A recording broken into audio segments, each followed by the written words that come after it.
Muy bien. He querido comenzar con una frase de una persona con quien trabajé durante un buen tiempo y que fue pues muy interesante cómo lo llegué a conocer y cómo lo pude invitar a México para que nos hablara de la formación precisamente de maestros en ese entonces para educación de adultos. Él ha sido su especialidad.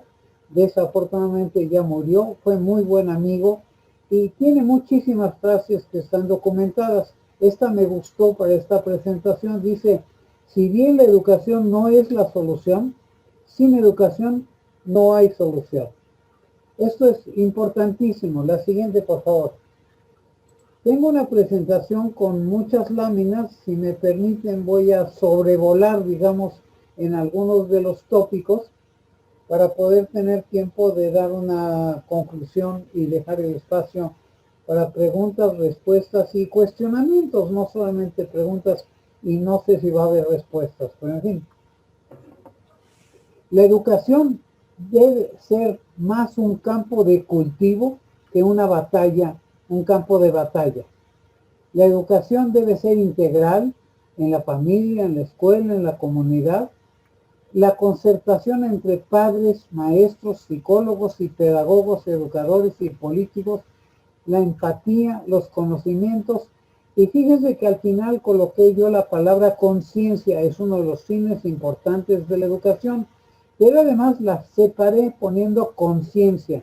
O sea, hoy en día que estamos viviendo tantísimos elementos de naturaleza voluntarista, de naturaleza subjetiva y hasta caprichosa o malintencionada, es muy importante que le reforcemos el campo a la ciencia. Por eso la conciencia es conciencia. En cambio, si algo manifiesta el campo de batalla al que yo hacía referencia, es la característica de la violencia, la exclusión, la destrucción, que hoy en día tiñe ya no solamente a nuestro país, pero me parece particularmente grave lo que está sucediendo en nuestro país hoy en día. Y esto nos permitiría, digamos, insistir en la necesidad de un cambio que se está dando la oportunidad de dar y quisiera yo que lo supiéramos aprovechar. Existen, no solamente entre maestros, sino entre padres, diferentes tipos que han sido clasificados y que ustedes han estudiado ya con mucho más detalle, pero me gustaría por lo menos en su actuación educativa, tanto de padres como de maestros, la tipología que pudiera yo utilizar para fines de esta presentación. La siguiente, por favor. Existen padres y maestros de carácter autoritario que de alguna manera priorizan la autoridad y los castigos. Es un estilo de enseñanza por parte de los padres y de los maestros. Existe otro tipo que son los permisivos, que son los que priorizan los deseos sobre la obediencia, o sea, se permite hasta el capricho en un momento dado porque el deseo puede ser caprichoso. Existe el padre y el maestro que son democráticos, que priorizan los deseos, pero que ponen algunas reglas que hay que respetar. Este es el estilo democrático. Y finalmente, si ustedes me permiten, existe lo que denominaría yo el negligente, que priorizan el me importa madrismo, perdón por la palabra, pero creo que refleja claramente lo que está aquí representado, y el rechazo incluso al proceso del otro, o sea, a la otredad, le denominaríamos en medios académicos de la psicología y del psicoanálisis. Tanto los padres de familia como los maestros demandan aportar una buena brújula. En realidad ese es el sentido de la educación, o un buen salvavidas mediante la educación. Esto permite la transmisión de conocimientos y la creación de inteligencia y de aptitudes. De esto vamos a hablar cuando hablemos educación y competencias o capacitación. Me gustaría mencionar, digamos, el viejo estilo de maestro, digamos, carpintero. El carpintero, los carpinteros, el maestro carpintero espera modelar a sus alumnos a partir de planos, de cálculos, de métodos, o sea, de ciertas actividades, pero también de valores, o sea, es muy importante. Y esto es lo que en la educación actual hemos venido separando de alguna manera y nos gustaría hacer una invitación para reunirlos de nuevo. Además del maestro carpintero, existe la siguiente, por favor, la maestra jardinera. Eh, Permítanme hacer una alternancia de género en este sentido. Ella espera que la vida desborde el contenedor o el contenido como una maceta, como a partir de aportar un ecosistema nutritivo, de sembrar en él, de cuidarlo y de regarlo, o sea, de ponerle atención. Es muy importante. La educación no consiste, esta es una vieja frase de Gabriela Mistral, no consiste en llenar un balde, sino en encender el fuego, o sea, de motivar. Es importantísima la motivación y lo que en muchos sistemas educativos hemos venido reduciendo en importancia o incluso siendo antimotivantes. Quisiera mencionar, de vez en cuando voy a insertar alguna pequeña anécdota. El maestro, lo hemos visto físicamente, digamos, en muchísimas observaciones. El maestro o la maestra a quien le llega a un alumno a preguntarle algo que por alguna razón le parece incómodo, por ejemplo, cómo se reproducen los seres humanos, algo así, el maestro, maestro o la maestra muchas veces toman una actitud en el sentido de decir, te doy un coscorrón, no hables de eso. O cuando mucho le dice, eso lo vamos a ver ya no en el tercero, sino el sexto grado de la escolaridad. Esto es terriblemente peligroso o terriblemente incómodo porque el maestro está perdiendo la oportunidad de la motivación del alumno. Es decir, yo sé que hay que graduar la respuesta, pero no quiere decir la no respuesta. Hemos constatado que los estudiantes más activos, incluso físicamente, trabajan mejor que los menos activos. O sea, es muy importante una actitud, digamos, de proactiva. En ese sentido, es física, es mental, identitaria también, o sea, de identidad con la comunidad y probablemente con el país. En cambio, existen los alumnos que les caracteriza la pereza, la desilusión, la depresión, el fracaso y que en algunos casos y en algunos países más todavía que en el nuestro llevan hasta el suicidio por esta frustración que les aporta el sistema educativo. Hicimos un estudio que les gusta a los alumnos y les gusta la naturaleza, les gusta ver la utilidad de lo que están aprendiendo, les gusta moverse, o sea, les gusta usar las manos, les gusta hablar, les gusta razonar, les gusta crear y les gustan las novedades.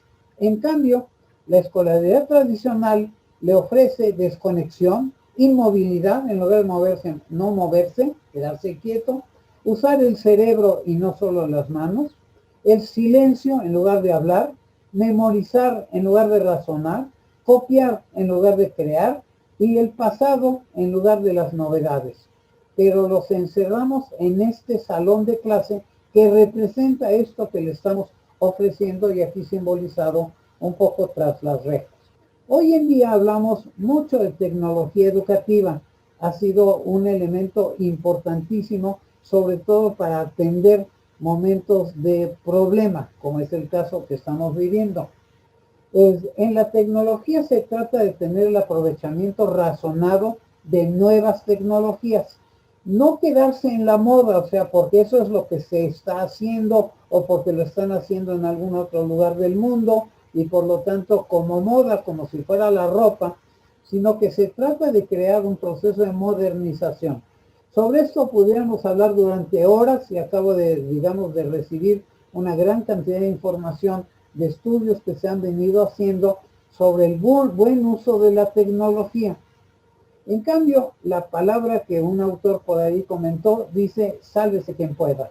O sea, damos una contraposición entre capacitar y formar, la alternancia que debe ser el saber, pero un vínculo con la realidad, no la alternancia en el sentido solamente académico, la motivación contra la pasividad o la represión que mencionábamos, y un efecto de causalidad contra el estudio de la situación. Hoy en día muchas de las filosofías, incluso orientales, han venido insistiendo sobre vivir el día, vivir el momento actual. Y nosotros vamos a proponer la vivencia, de alguna manera, la precaución de lo que pudiera ocurrir en el futuro. Finalmente, la educación está hecha para el futuro. En el sexenio anterior, creamos la etiqueta que se denominó la escuela al centro. Ya pretendía ser un avance, es un avance de carácter, digamos, de reforma. Se hizo la reforma educativa, que hoy ha sido cuestionada por razones muy considerables.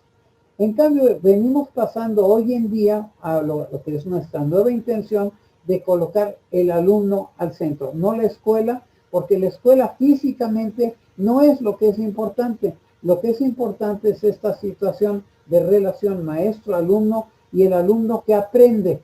Y aprende de alguna manera del profesor, pero también aprende en la clase de sus compañeros, de la comunidad educativa, no solo de los compañeros y los maestros.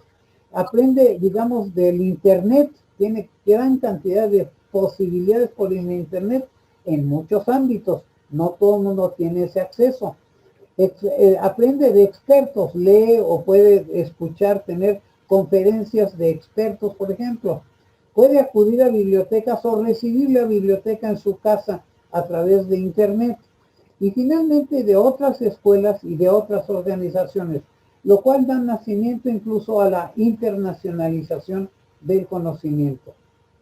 Déjenme incorporar un concepto que probablemente para la siguiente, por favor, para muchos de ustedes es nuevo, también pudiéramos hablar de esto durante muchísimo tiempo. La educación a lo largo de los tiempos había venido subiendo, digamos, hasta el año 2018. Yo pienso que venía de alguna manera de subida en las capacidades o atendiendo las necesidades educativas, pero a partir de entonces comenzó a deteriorarse gravemente, sobre todo lo que denominamos, digamos, calidad educativa o calidad formativa o calidad capacitante.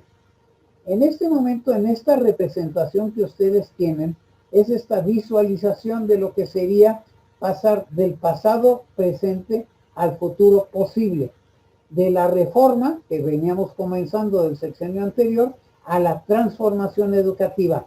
Se trata en este momento de transformar, de crear, digamos, estructuras nuevas en un momento dado, porque las viejas nos llevan a una tendencia que aquí está representado por la línea punteada azul. La tendencia es el año 2030, es de pauperización, es catastrófica.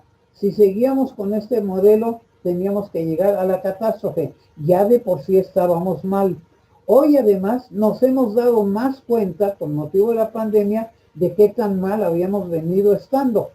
Pero finalmente existe una posibilidad de que se trató de hacer con la reforma educativa. Ya se trató de mejorar la calidad de la educación. Pero hoy en día proponemos incluso con la 4T que propone el propio gobierno, tiene que ver con la transformación educativa, y de esto quiero yo hacer algunos comentarios. Quiere decir, no cambian solamente los valores, no cambian más de lo mismo, sino que se transforma la estructura misma del aprendizaje y por lo tanto de la enseñanza.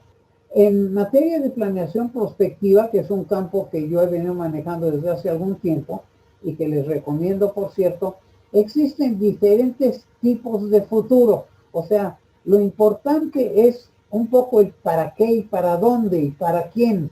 Es decir, ya no es solamente importante el qué y el cómo, sino el para qué y para dónde. Y ese para dónde es lo que nos va a fijar lo que tenemos que hacer desde ahora para poder alcanzar algo. Ese algo ha sido trabajado intensamente en forma tendencial, que aquí está representado por la línea punteada negra que tienen ustedes delante y que nos habla incluso de destino. Quiere decir que con lo que venimos haciendo tenemos un destino. La pregunta es, ¿verdaderamente tenemos un destino? quiere decir que no tenemos ninguna decisión que tomar porque el destino se va a cumplir necesariamente. No, la realidad es que sí pueden suceder cosas diferentes al destino, a la tendencia. Simplemente no habían sido trabajados suficientemente, sino hasta hace unos 50 años, y déjenme decir que este área de conocimiento de la prospectiva nació durante la Segunda Guerra Mundial al darse cuenta que la educación o el proceso de razonamiento no estaba cumpliendo con el cometido y se abrieron espacios de deseabilidad, no solamente de probabilidad, sino de posibilidad. Y aquí tiene usted representado de manera muy breve, no tenemos tiempo de escarbar por este momento en ello, pero se los recomiendo que ustedes lean al respecto. Yo mismo tengo algunas obras editadas. Podemos caer en un futuro catastrófico, o sea, estar peor de lo que estamos. Y un poco esa era un poco la tendencia. Sin embargo, el catastrófico es algo de lo que debemos huir. Tenemos que conocer lo que pudiera ocurrir, pero tenemos que saber qué tenemos que hacer para huir de esa catástrofe. Le denomino lo indeseable, lo que no quisiéramos tener. Hay un futuro que arriba tienen ustedes en color azul, bueno, el catastrófico está en color rojo, como si fuera el infierno, y el deseable, que está en color azul, como si fuera el cielo. Es deseable, quiere decir, es la utopía, no es la ciencia ficción, es aquello que si hacemos todo lo necesario, pudiéramos alcanzar. Como no necesariamente podemos alcanzar todo lo que deseamos, entonces se ha creado en materia de prospectiva el escenario que denominamos futurible. Futurible proviene de una representación, digamos, de la lengua francesa. Del futurible quiere decir el mejor de los futuros posibles. Esta frase me gustaría que ustedes la recordaran para siempre, porque quiere decir que para que yo pueda tener el mejor de los futuros posibles, lo primero es que sean posibles, o sea, que no sea una fantasía. Lo segundo es que entre esos posibles yo pueda seleccionar el mejor, como si fuera el mejor sabor de un helado o lo que fuera, pero en este caso de carácter educativo. Y claro que existe un futuro lógico sobre, si ustedes quieren, hablaremos cuando venga la sesión de preguntas y respuestas. Ahora no me quiero detener, pero tiene que ver con algo que se denomina los gérmenes de futuro, o sea, aquello que ya existe pero que no hemos tomado en cuenta. En este sentido, estudios prospectivos, habíamos hecho en educación un estudio del año 2018, que yo cité a ustedes como un año, digamos, de cambio para descender, y donde los grados académicos que habíamos alcanzado como promedio eran 9.1 grados académicos. Está, digamos, calculado estadísticamente. En cambio, fijamos para el año 2050, la prospectiva per se trabaja años de futuro, y visto al 2050, estaríamos buscando que tuviéramos un futurible de 16.1 grados académicos, prácticamente del doble de lo que ahora estamos teniendo, y eso sin tomar en cuenta el descenso que hemos venido teniendo durante el sexenio anterior. Estas son algunas cifras que me gustaría que ustedes conservaran, no voy a acentuar mucho en ello. En México tenemos 4.6 millones de niños, de niñas y adolescentes. Tenemos 7 de 10 viven en la pobreza, la mitad con deficiencia alimentaria de 13.1%. 13.1% no llegan ni a la secundaria y el 41.8% no llega al bachillerato. Es más, de cada 100 niños que ingresaron al grado de preescolar, 57, o sea, más de la mitad, dejan la escuela antes de concluir la preparatoria, o sea, no llegan a estudios superiores, ni siquiera educación media superior. Esta es una representación de la coyuntura. De cada 100 alumnos que ingresan en primaria, solo 21 terminan la universidad, 4 estudian maestría y 1 el doctorado. Hay gasto de inversión que es insuficiente y mal usado, hay profesores no valorizados o no formales, hay conflictos políticos, hay obsolescencia de modelos, que es lo que yo comentaba hace un momento, de programas e incluso de instrumentos. Los libros hablan del pasado, no hablan ni del presente siquiera y tampoco del futuro. Atención generalizada sin individuación y colectivización. Quiere decir un desorden e inequidad tecnológica incluso. Si hoy tenemos que hablar de tecnología, no puede haber desorden e inequidad. Tendríamos que hacer algo al respecto. Y esto es lo que está representado en este dibujo como la separación, digamos, entre los niveles educativos. Claro que es muy importante la cuestión del presupuesto, la asignación presupuestal, y podríamos discutir, y se discute de esto muchísimas horas, intervienen las cámaras, las de diputados, las de senadores, el presidente, la secretaria de Hacienda, todo esto que ha venido discutiéndose y donde hay grandes polémicas al respecto. Hay que asignarlo en función de lo que se necesita y de lo que conviene. Nosotros teníamos una clasificación en educación básica, en educación media y educación superior. Hoy existen como la inicial, por ejemplo, la educación inicial y otros elementos o la educación post-superior o post-universitaria en un momento dado. Es muy importante tomar en cuenta el presupuesto, porque cuando digo se hace, digamos, se hace lo mejor de lo que se puede hacer, pues se hace lo que se puede con lo que se tiene. Y si no se tiene el presupuesto, tampoco se puede hacer. Uno de los problemas graves en este momento es la deserción. Hay que atender 100% de educación básica. Estadísticamente esto lo hemos hecho, pero no lo hemos hecho con la calidad o con la previsión necesaria. Y además hay que crecer en los otros niveles también, en donde no estamos atendiendo al 100% de la educación.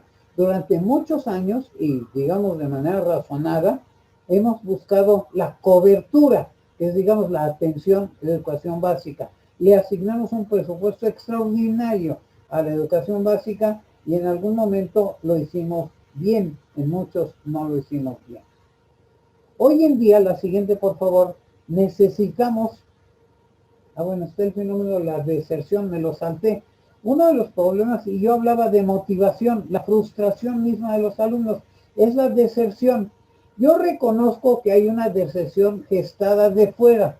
Por ejemplo, el hecho de que la gente no pueda pagar sus estudios o lo que se requiere, incluso para el transporte, para llegar a la escuela físicamente, o el instrumento, sea electrónico, sea de libros o lo que fuera, para poder seguir. Pero incluso hay una posición de carácter socioeconómica, o sea, las dificultades incluso de la alimentación en un momento dado, y además la necesidad de trabajar en edades tempranas, modelo que fue muy adecuado en la época, digamos, de la preferencia de carácter agrícola en un momento dado de las grandes familias, a una situación hoy en día totalmente diferente de la urbanización o incluso de la industrialización, que ha venido a reducir de alguna manera las posibilidades y por lo tanto la dificultad de carácter económica, y es un motivo de deserción.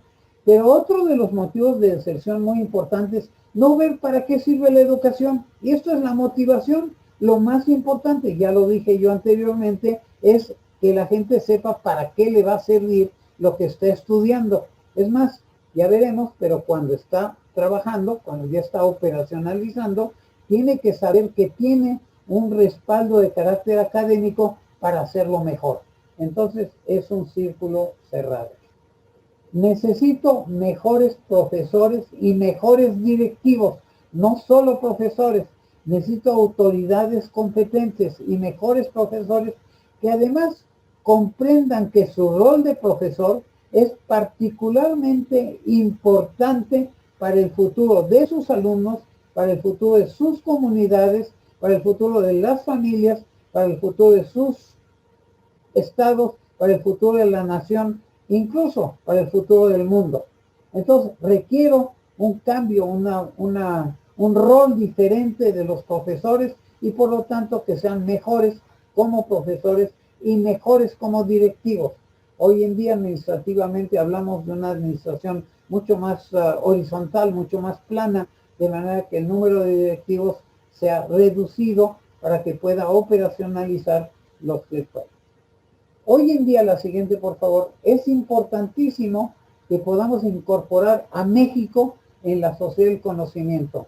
Está claro, yo creo que todos lo sabemos, todos ustedes lo saben, que hoy en día hay una predominancia del aspecto de conocimiento sobre lo que se hace. Incluso el impacto del conocimiento en tener mejor agricultura o mejor pesca o mejor industria o mejor clima en un momento dado es muy importante y muy creciente.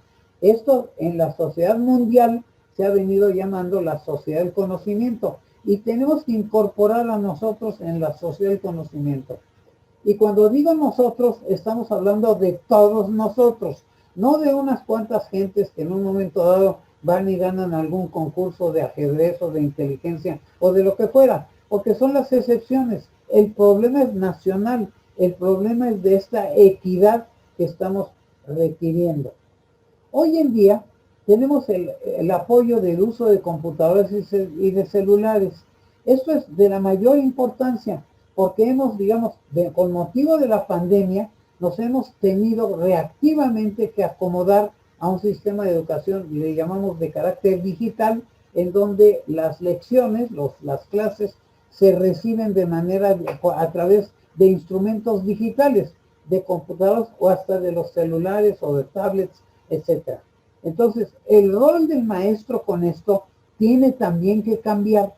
¿Por qué? Porque no solamente estamos hablando de la pandemia actual, estamos hablando del futuro. Y en el futuro es evidente que el uso de computadores y celulares es algo indispensable. Se va a requerir en el trabajo, se está requiriendo en la familia, se está requiriendo hasta para el transporte, se está requiriendo en el trabajo definitivamente y tenemos que estar preparados para ello. Pero además aprovecharlo en el campo de la educación, no solo para capacitarnos, porque es una cuestión de capacitación en el manejo de estos instrumentos, sino incluso para crear instrumentos o para crear programas en esta materia. Y ahí es donde viene el aprendizaje que debe cambiar de una mera copia, como yo ya dije, a una creación. Cada quien va creando su propio conocimiento y estos instrumentos deben ser utilizados de manera para eficientar y hacer más eficaz esta transmisión de un cierto conocimiento y de una cierta actitud. Pero además de estos instrumentos está la necesidad de la comunicación y de la creación de conocimiento. O sea, el aprendizaje, a pesar de los sistemas digitales, no es solamente individual. Claro, es individual, cada quien aprende, pero tiene que aprender con los demás porque aprende de los demás y aprende a colaborar con los demás. Entonces comunica, tiene que aprender a comunicarse y tiene que aprender a crear conocimiento, tanto individual como grupal. La siguiente, por favor. En este momento estamos hablando de una estrategia, digamos, nueva, no es que no esté en la literatura, lo estamos buscando aplicar, estamos haciendo todos los esfuerzos necesarios para reorientar la educación, incluso me voy a atrever a mencionar, a reorientarla del campo de la enseñanza al campo del aprendizaje, la otredad, el otro es el que aprende, mi obligación como maestro, como tutor, como agente educativo y como líder educativo es que el otro aprenda. Esa es mi función. Entonces, la estrategia tiene que cambiar, el sistema tiene que cambiar, los instrumentos tienen que cambiar y ya no se trata simplemente de tomar, digamos, lo que puedo hacer en el pizarrón o lo que puedo hacer en el papel o lo que puedo tener en libros, de transformarlo en un elemento prácticamente de un aprendizaje superior, que no se trate de que el instrumento sea para copiar, sino que sea para crear. Y para esto servimos nosotros los maestros, que finalmente nuestro calificativo hoy en día ya es de agente educativo, porque incorpora otros agentes que no son solamente los maestros titulados con este título, sino incluso el liderazgo educativo, lo que yo en algún momento he denominado la silla vacía, o sea, el rol de la educación en el futuro, en la creación del futuro de una comunidad, de una persona y de un país.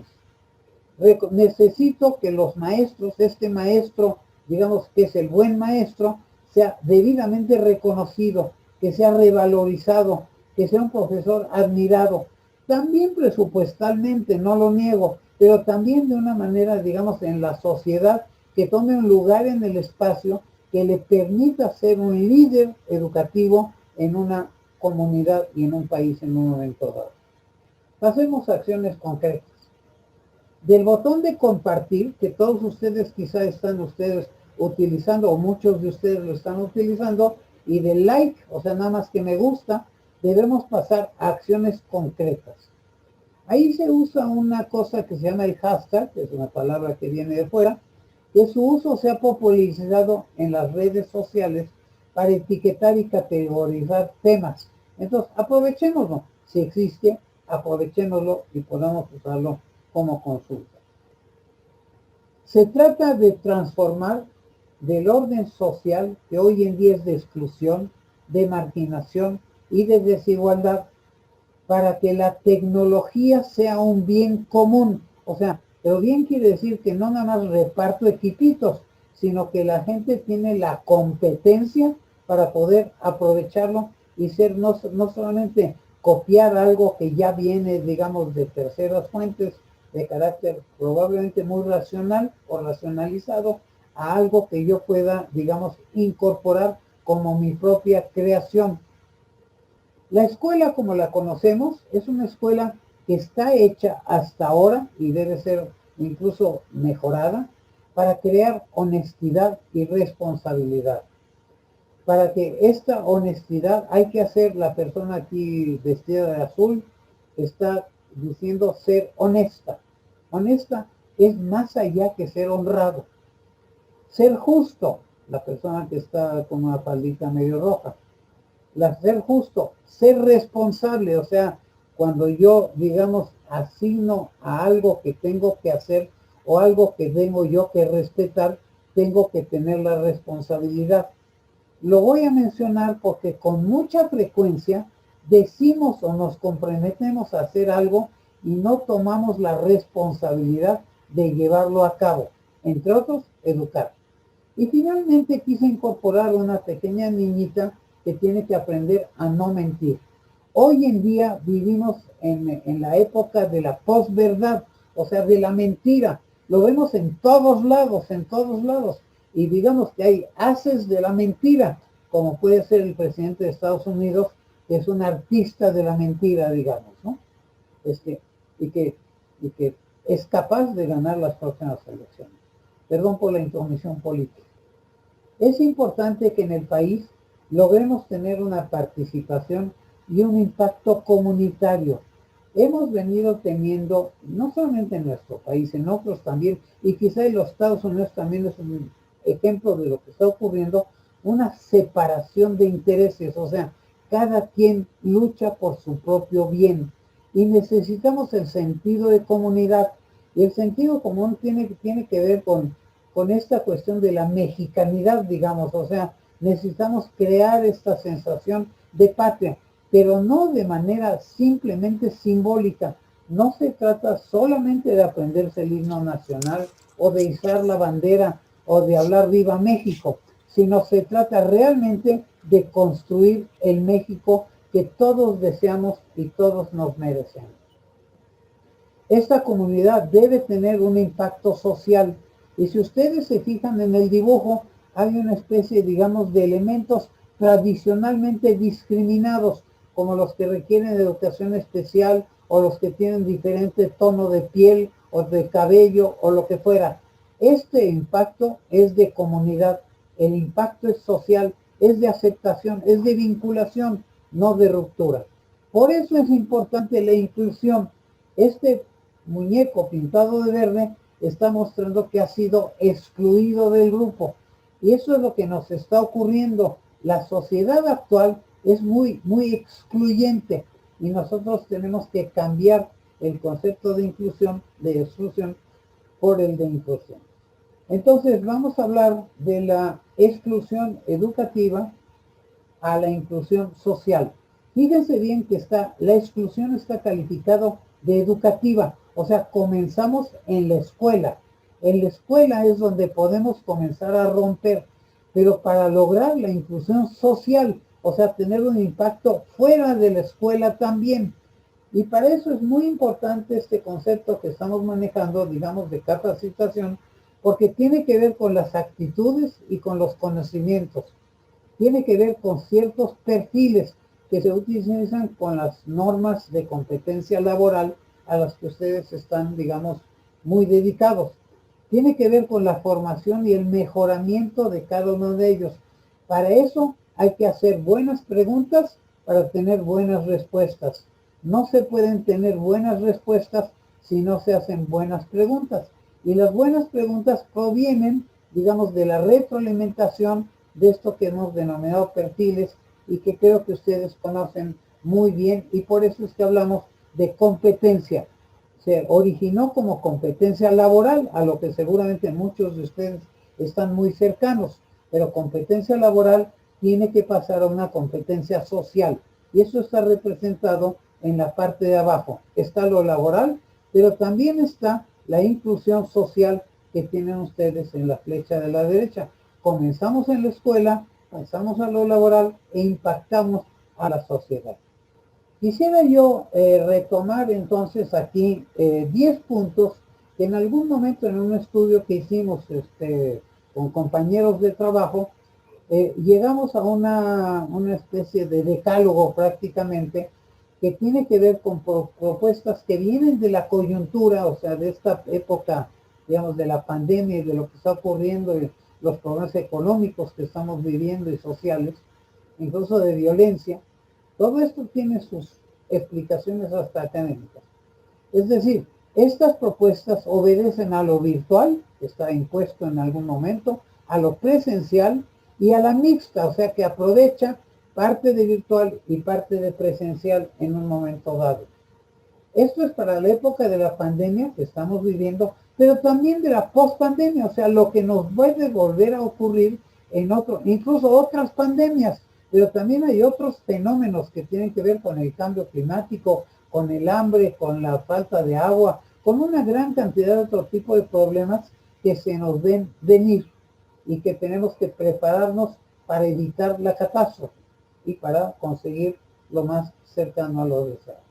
Estos 10 elementos que voy a leer con ustedes muy rápidamente son obedecer alternativas para quienes no tienen acceso a tecnologías de la información y la comunicación o a servicios de telecomunicación o radiodifusión en el hogar. Diversificar las estrategias de educación en línea. Fortalecer una educación a distancia, dosificada, localizada y centrada en actividades lúdicas, que quiere decir que sean, digamos, satisfactorias, que los hagan felices. Asegurar el aprendizaje necesario para enfrentar la emergencia. Considerar a los maestros como actores importantes de las estrategias educativas durante la emergencia. La siguiente, por favor. Promover actividades de formación y desarrollo profesional docente en colectivo. Promover que las madres y los padres enseñen lo que quieren y pueden enseñar. Fíjense bien, los hogares no son escuelas. Las madres y los padres de familia no son docentes. Para eso están los maestros. Promover la formación socioemocional, cívica y ética en casa. Equidad, valores, convivencia y juego. Garantizar la seguridad alimentaria de niños, niñas, adolescentes y adultos también. La ley ha sido muy centrada en niños, niñas y adolescentes. Ahora los adultos, incluso los adultos mayores, están siendo incorporados. Tomar medidas para prevenir la desafiliación escolar dirigidas especialmente a los grupos más vulnerables. Esto del abandono, digamos, de la deserción, de la no afiliación en la escuela. Okay. Ahora déjenme ustedes pasar para terminar, a proponerles un esquema que estamos comenzando a trabajar y donde incluso ustedes pudieran interesarse en poder trabajar. Le hemos denominado el gran telar educativo. Es para mejorar la excelencia. Hoy en día, en lugar del término calidad, estamos usando el término excelencia de la educación en México. Es un compromiso urgente y dice claramente hacia un nuevo paradigma. Paradigma significa reglas del juego. Quiere decir hacia nuevas reglas del juego. Esta es una presentación que voy a hacer muy rápidamente con ustedes para poder terminar más o menos en el tiempo que me dieron. El gran telar educativo rescata dos frases. Una es una de Manuel Castel, que quizá algunos de ustedes hayan oído hablar de él. Es un educador, es una estadística, es un urbanista y es un enamorado, digamos, de la tecnología. Lo hemos incorporado nosotros en algunos estudios. No es el fin del mundo, pero es el fin de un mundo en el que habíamos vivido hasta ahora. Me voy a atrever a decir cómodamente, no todos tan cómodamente, pero cómodamente. Esa es nuestra sede. La educación no consiste entonces en recuperar y transmitir conocimientos, sino sobre todo en formar personas, crear conocimientos y generar la capacidad de aplicarlas de manera ética y proactiva. Esta es una frase mía en algún momento dado. La siguiente, por favor.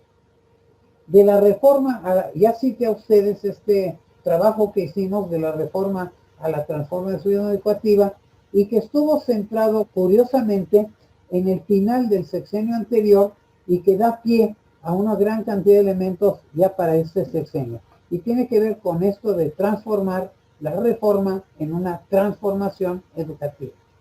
Y en ello tuvimos una experiencia muy importante que le denominamos la nueva escuela chapaneca, que tiene algunas características, y de ahí creamos la nueva escuela mexicana. O sea, eso que operacionalizamos exitosamente en Chiapas, lo pasamos al país en un momento dado y estamos... Tiene 4 elementos esta educación. La equidad educativa, ya hablamos de ello. La justicia curricular, ya hablamos de ello. El amor pedagógico, ya hablamos de ello, y la perspectiva trascendental, o sea, el peso del futuro sobre las decisiones del presente. Con ello creamos un telar, digamos, a imagen y semejanza de los telares indígenas que todos conocemos, bueno, también del telar industrial, pero más bien como los indígenas. Y entonces tuvimos aquí un poco los roles que tienen del saber ser y del saber hacer. Y tenemos la estructura típica, digamos, de la estructura de organización de la educación oficial formal en México. Tenemos el rol del docente como mediaciones instrumentales, las herramientas deontológicas, las herramientas cognitivas, las herramientas tecnológicas, la salud fisiológica y la salud mental como elementos de liderazgo, incluso socioemocional. No solamente es instrumental para el saber hacer, que está etiquetado en la parte superior horizontal, áreas de conocimiento y de utilidad, que es el liderazgo magisterial típico, al saber ser, quiere decir el eje de desarrollo personal y de comportamiento, el liderazgo socioemocional, o sea, la vinculación. La siguiente, por favor. Con ello, creamos un gran telar tomando en cuenta estudios que hemos hecho, digamos, de lo que sería el eje de desarrollo personal y de conocimiento. Como les voy a dejar la presentación, yo les ruego que le echen un ojo detallado. En este momento no tendríamos tiempo de detenernos cada una de ellas. Déjenme citar que otra vez en el eje vertical tienen el liderazgo socioemocional y en el eje horizontal el liderazgo magisterial. Ahora ya más subdividido en áreas, digamos, de los espacios de educación. Y en cada uno de los conceptos que hemos colocado, lo calificamos en función de lo que está y estaba ocurriendo. Digamos, hay niveles con la flecha roja, marcamos aquello que de alguna manera tenemos que reducir. Y eso es motivante de reducir la incertidumbre, el temor, la angustia, la inseguridad, etc. En cambio, hay unas flechitas de color verde que son aquellos que tenemos que incrementar. O sea, unos los tenemos, digamos, que reducir y otros los tenemos que incrementar. Y esto cubre diversas áreas que están citadas aquí en el eje vertical. Entonces, está citada, la simbología es de incremento y reducción. Aquí hay otra característica muy interesante. Hemos hecho los cruces entre estos para varios niveles, pero lo podemos hacer incluso los cruces por momentos de conocimiento, digamos, por competencias que se van logrando y que van creando lo que se llama el currículum autogestivo. Con esto les doy las gracias. Déjenme nada más mencionar que hemos venido manejando el término educación como equivalente de formación y de capacitación. En ocasiones le han dado un nivel diferente, digamos, a la intencionalidad de un curso formal de educación o de formación a lo que sería de capacitación. Nuestra intención al visualizar la totalidad de la educación es que los elementos de capacitación son parte de, digamos, esta gran estructura de formación. Lo que queremos hacer es que, fíjense bien que la palabra capacitación viene de capacidad. Capacidad quiere decir que le cabe algo, o sea, cuánto le cabe, y entonces se pretende en ese entonces llenar eso. Para eso es muy importante lo que denominamos los perfiles de desempeño, y esto nos permite estructurar, digamos, un currículum propio a los fines que nos proponemos. Si alguien finalmente quiere ser un herrero, tendrá cierta cadenita que obedece a lo que él tiene de característica de aprendizaje y a lo que el sistema estaría demandando de ello. Y no solamente lo que está demandando hoy en día, sino lo que se va a demandar en el futuro, típico en el área de tecnología. Muy bien, con esto, si ustedes me permiten, les doy las gracias de esta oportunidad y me abro a la sesión de preguntas, cuestionamientos, observaciones, propuestas. Mi gran propuesta en este momento, con este último etiqueta que les puse, es que formen ustedes grupos de telares educativos y entonces busquen toda esta corrección al sistema de capacitación y de formación de todos ustedes, digamos, pero también no solamente entre maestros, también con los alumnos y también con las autoridades, porque problemas de relación hay tanto entre alumnos como entre alumnos y sus familiares, como entre los alumnos y sus alumnos compañeros, como entre los alumnos y los profesores, como entre los profesores entre sí y los profesores con las autoridades formales. Entonces, no estamos hablando de algo que sea aislado, sino que es aplicable para todas estas condiciones particulares. Y esto le llamo yo una capacitación pedagógica. Muchísimas gracias, doctor. Hay muchos puntos ahí que hay que rescatar, pero vamos a ver. Agradeceré que sean tan amables de alzar su manita si quieren hacer alguna pregunta. Yo hago la pregunta al final. Muy bien, porque yo sí tengo algunas preguntas. Maravilloso. Bien, entre algunas de las ideas que nos haces favor de mencionar, comentas que el futuro de la educación, y aquí nótese que estamos combinando a educadores con capacitadores, que bien lo has mencionado, tendríamos que dilucidar la aparente diferencia, pero la función es la misma. Ese futuro o ese escenario futurable requiere definitivamente de atender aquello que es necesario, no solamente lo deseable. Yo creo que el problema está en que en el trabajo de la individualidad, cada agente, cada persona, cada profesor, cada capacitador, incluso quienes contratan a los capacitadores, quienes contratan a los profesores, atienden un futuro deseable. O sea, yo quisiera que, pero no necesariamente basado en necesidades de desarrollo de la persona, de la comunidad y del país. Parece que eso se nos está olvidando. ¿Tú qué opinas acerca de esto? Me parece muy importante la pregunta y además casa con algunas cosas que hemos venido trabajando. Uno de los problemas que ha sucedido con los sistemas tanto de capacitación como de formación, digamos, a niveles superiores, universitarios, etcétera, es la desvinculación con la realidad. O sea, nos hemos centrado en lo que creíamos que era lo necesario y generalmente lo creíamos porque era del pasado, o sea, creíamos que así había que hacer las cosas y las queremos copiar. El problema es que el futuro es diferente. El problema es que todo eso nos lleva como máximo a un presente, yo diría que en este momento insatisfactorio. Pero tienes razón, yo creo que hay una cuestión que no casa el deseo con la necesidad, pero una parte del deseo tiene que estar vinculado con la necesidad, o sea, yo no es que yo desee trabajar, probablemente tengo que trabajar, y probablemente tengo que trabajar porque requiero de ingresos, o sea que requiero no solo de ingresos personales para mí mismo, sino mi familia o el grupo de alguna manera con el que yo estoy vinculado.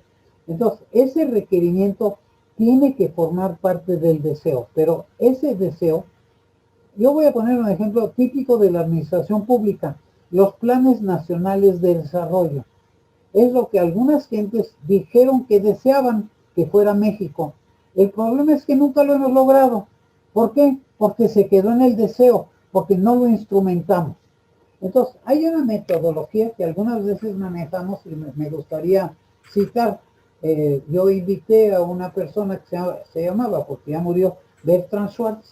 Hablábamos de formación en alternancia, pero lo que quiero comunicar tiene que ver con ello. Quiere decir, la persona que estudia en la escuela o en el ámbito, digamos, formativo o de capacitación, tiene que visualizar para qué le va a servir lo que le están enseñando. O sea, si a mí me enseñan la geometría o la aritmética o la composición de una partícula química o lo que fuera, tengo que saber para qué me va a servir ese conocimiento. Uno de los problemas de la motivación o de la falta de motivación es que no sé para qué me sirve. Es más, y si me enseñan algo que es del pasado y ya todo está cambiando, porque ahora ya hay satélites, por ejemplo, y antes no lo sabía, esto me parece que es desmotivante. Y eso es lo que hace que muchas de las gentes que arrancan cubren una especie de deseo frustrante que tiene que ver con la necesidad. Tengo que trabajar. Y si tengo que trabajar como carpintero, la pregunta es si me gusta trabajar como carpintero. Y si una vez que ya estoy trabajando como carpintero, puedo ser creativo e ir más allá de lo que mi maestro de alguna manera ha venido dominando. Esa capacitación tiene que ser creativa y tiene que ser a base de una retroalimentación de la realidad. O sea, voy a suponer que este maestro carpintero, herrero, jardinero, lo que ustedes quieran, este maestro de alguna manera tiene una manera de hacer las cosas que prácticamente heredó, sea de su familia o sea de la educación que tuvo, o la formación, o sus propias necesidades. Entonces, está fabricando algo de la manera como está acostumbrado a fabricarlo. Yo pretendo que este maestro le enseñe a mi alumno cómo hacer una mesa, una silla o lo que esté acostumbrado a hacer este maestro carpintero. Pero ¿qué pasa si yo logro hacer que el alumno diga, oiga maestro, ¿y si hacemos una mecedora y no una silla? Es decir, si hacemos algo diferente a lo que se había venido haciendo, y entonces el maestro está obligado a pensar también y a decir, bueno, se nos ocurre esto, pero hay una retroalimentación. Una persona que trabaja en una industria muchas veces trabaja en manera automática. Y perdón, voy a tomar el término antiguo de capacitación. Quiere decir que haga mejor lo que está haciendo y lo que siempre se ha hecho. Bueno, no se trata de eso. Se trata de las personas creativas y los que son. Por eso el mundo del conocimiento es el mundo que nos está predominando. Ahora se trata de hacerlo de manera diferente, sea para tener una innovación, que sería lo menor, o para tener una creación. Y ahí es donde viene el espíritu, digamos, de la vinculación. A esto le denominamos en ese entonces formación en alternancia. Y tiene su símil con la corriente eléctrica, en el sentido de que por un lado viene la escolaridad, o sea, el aprendizaje escolarizado de alguna manera formativo, y por el otro está lo que pasa en la realidad. Fíjense bien, esto se ha manejado mucho en los términos de competencias laborales. Esto lo manejamos y lo conocemos, yo diría que todos los que están aquí presentes. Esa competencia tiene que aumentarse. La función de esa persona está en la sociedad. Y cuando tú hablas de los intereses de la nación, son los intereses nacionales, son los intereses sociales de la nación, entre los cuales está evidentemente la productividad y elementos de estos naturales. Si yo puedo mejorar la productividad o si yo puedo mejorar la calidad o incluso la competitividad o la competencia con lo que se está haciendo en otros lados, sea dentro de la nación o fuera de la nación, ya la hice. Y eso es lo que son los elementos de motivación.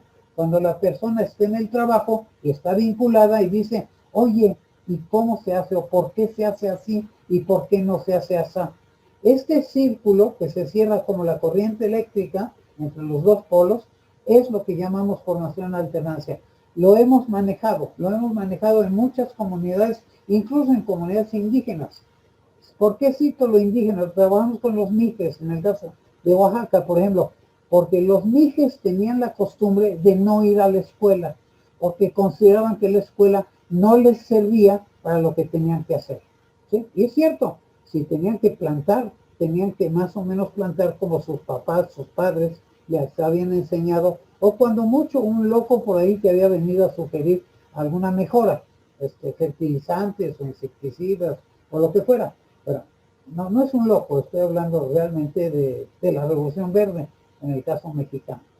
En este momento yo diría que esa vinculación es importantísima, porque le da el tono de realismo.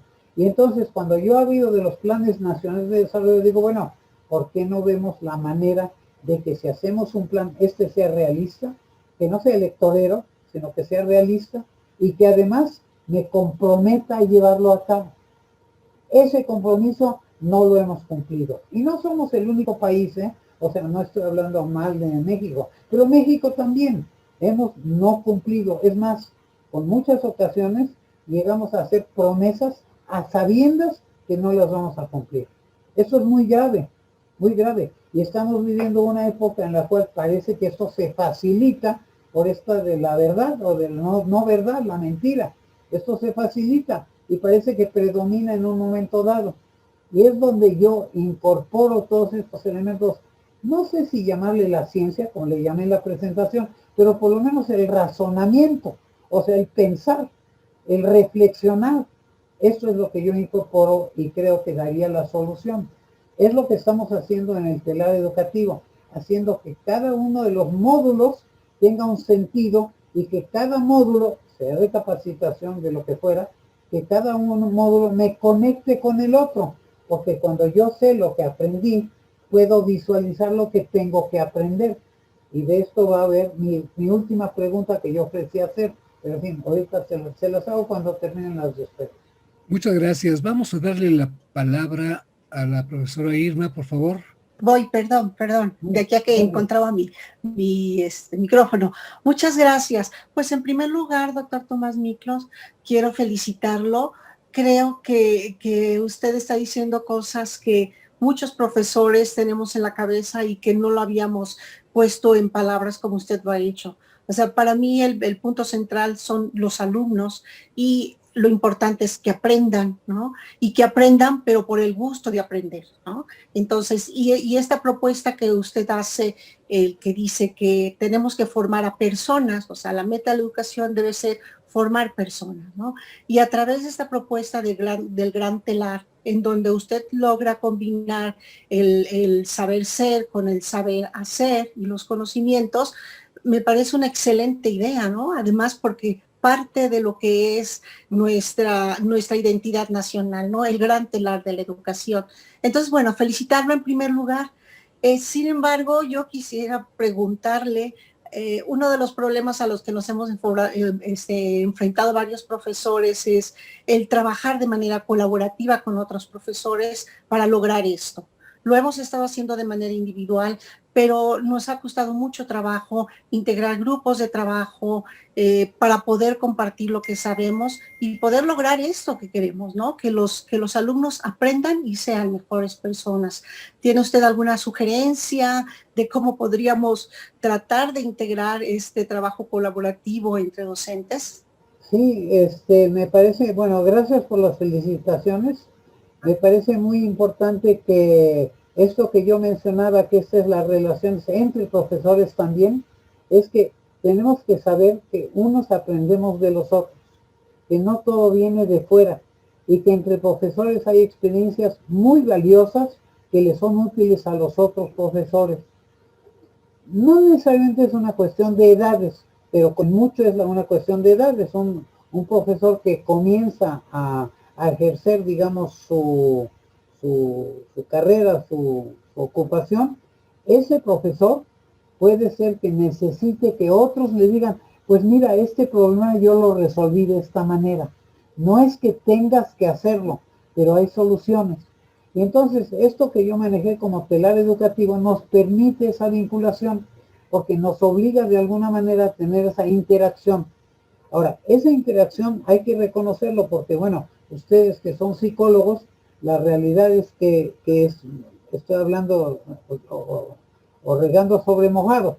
Es decir, es muy importante que tomemos en cuenta de alguna manera que hay puntos en común y puntos de separación que pensamos, sentimos, hasta a veces religiones diferentes en un momento dado, y que tenemos que trabajar sobre los puntos en común. Esto religiosamente se llama comulgar, ¿sí?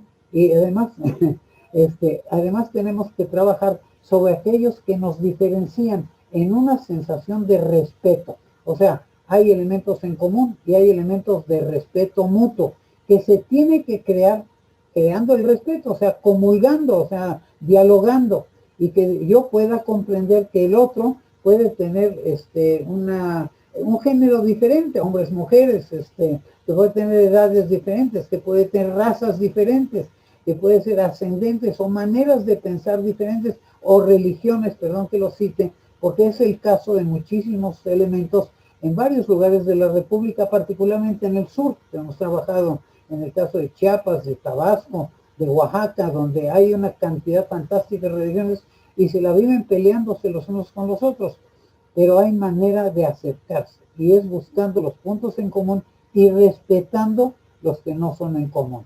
Si yo tengo una religión y tú tienes otra, respeto que tú tengas la tuya, o sea, no tengo que forzarte.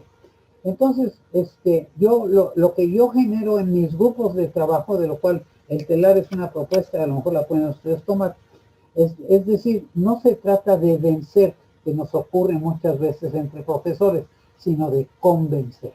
Y convencer quiere decir razonar, quiere decir dialogar, quiere decir interactuar. Vencer es ganarle al otro. Y ganarle al otro es un espíritu disruptivo, no es un espíritu convergente. Eso es lo que yo manejo y lo que yo propongo. Por eso es que el telar está hecho en esa base. Pero bueno, es una propuesta. Y se me atrevería a incitarlos, a invitarlos, pero también incitarlos para crear un grupo de profesores que pudieran llevar de alguna manera esta comulgación de elementos que son de interés común. Yo tengo problemas en mi sistema. Tengo un alumno que es una desgracia porque se porta mal. Bueno, probablemente hay un profesor que diga, mira, a ese alumno lo que hay que saber, por ejemplo, es comprender. Es decir, saber no solo por qué y para qué se porta mal, o sea, qué es lo que trae detrás y cómo poder tratarlo. Y si lo puedo tratar yo o requiero de una ayuda externa en un momento dado. Y en ese caso trabajamos como los médicos. O sea, digamos, está la atención primaria y si es un problema especial, digamos, de una distopía, no sé, de estar paranoico o cualquier cosa de estas, yo creo que requiere una atención especializada. Ocasionalmente, y a mí se me cita, yo también puedo estudiar la paranoia. O sea, si a mí me interesa darle solución a uno o a varias personas que están en mi grupo, o en mi familia incluso, yo tendría que interesarme en estudiar eso. Y eso genera, y lo voy a mencionar al rato, genera un elemento de motivación, digamos, de aspiración incluso. No necesariamente tengo que llegar a ser médico o hacer tratamiento cerebral. Lo que necesito es poder resolver el problema coyuntural de alguien a quien de una manera que otra, no solamente respeto, sino que quiero. Yo quiero a mis alumnos. Yo quiero ayudarles a mis alumnos. Quiero colaborar para que ellos triunfen, tengan el problema que tengan. Y eso es una atención, por un lado, individualizada para el alumno, pero también colectiva, porque si el problema problema del alumno es de relación de los unos con los otros, a él le dan pamba todo el día le pegan todo el día o lo que fuera, eso es lo que tengo que atender. Y eso es, digamos, dialogar entre ellos, conmigo, profesor, y probablemente con otros. Y si no lo sé resolver, pregunto. O sea, esta curiosidad permanente, digamos, y voy a atreverme a decir, de investigación, porque finalmente es esa vinculación de la investigación con la acción que uno lleva a cabo. Pero es para progresar, es para hacerlo mejor y para atender mejor algo que en lugar de rechazarlo, de darle el coscorrón que yo mencioné, me parece que es el motivo de decir, ven para acá, te voy a ayudar. Cabe señalar que la maestra Irma Graciela Castañeda es la coordinadora de Psicología de la Educación de la Facultad de Psicología. Te agradecemos mucho tu presencia, Irma. Y fantástico, una oportunidad. Así es.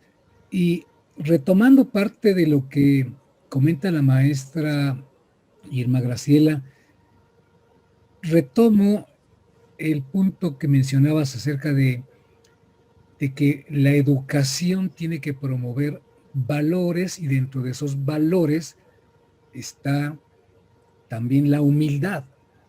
Y me refiero a esto porque yo creo, a reserva de tu valiosa opinión, que también muchos profesores de hoy en día, muchos capacitadores, facilitadores, tema que después podríamos también abundar la diferencia entre el capacitador y el facilitador, el profesor y el facilitador.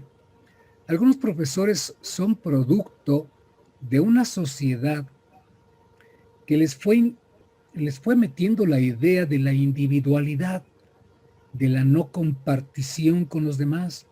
Y llega el momento en que tienen una postura o un posicionamiento social, laboral, y se portan un cuanto egoístas y asumen el papel del sabelotodo, el que yo sé más porque tengo una maestría, porque tengo un doctorado, y no comparten y se dedican mera y exclusivamente a dar clases, no a educar. ¿Tú qué opinas de eso? Sí, yo creo que es un fenómeno que además se está acentuando, porque las fuentes de información se han multiplicado a tal nivel que con mucha frecuencia están tan asequibles o hasta más asequibles a los alumnos que a los maestros.